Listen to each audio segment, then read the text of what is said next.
Madhara ya uvimbe kwenye kizazi usipotibiwa kwa wakati. Kama tunavyofahamu kwamba uvimbe unaanza ukiwa mdogo sana kama pela, na wakati mwingine unaweza usionekane kabisa, lakini ukiachwa unaweza ukakua kwa kiwango chochote. Unaweza ukakua kama tikiti, unaweza ukakua kama mpira. Na unapofikia ukubwa huu unaweza ukamwathiri huyu mtu kwa namna moja ama nyingine, na baadhi ya athari hizo ni pamoja na hizi.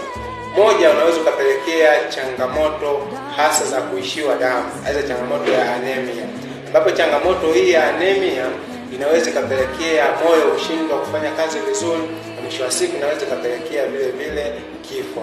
Lakini unaweza kapelekea maambukizi, hasa kama ule ute unaoshuka kutoka kwenye kizazi utazuiwa na uvimbe. Mwisho wa siku ule ute utatumia muda mrefu kufika chini, utachelewa kushuka na kupelekea maambukizi, ukiwa unanuka na unatoa harufu. Vile vile unaweza ukapelekea maumivu makali, maumivu hasa wakati wa period, lakini maumivu wakati wa tendo la ndoa.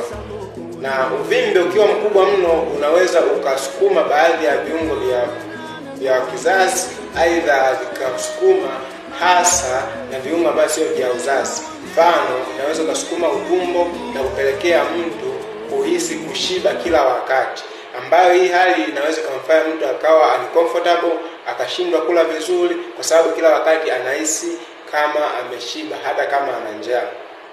Vile vile unaweza ukakandamiza kibofu cha mkojo na ukapelekea dalili za UTI kama kukojoa kila mara, matatizo ya infection za UTI, na wakati mwingine ni kwamba unaweza ukakandamiza mirija ya mkojo iliyopo pembezoni mwa kizazi, ambapo hii mirija inapelekea hasa huyu mtu mkojo kushindwa kushuka vizuri kwenda kwenye kibofu na kufanya huu mkojo kujaa kwenye ile mirija pamoja na kwenye figo.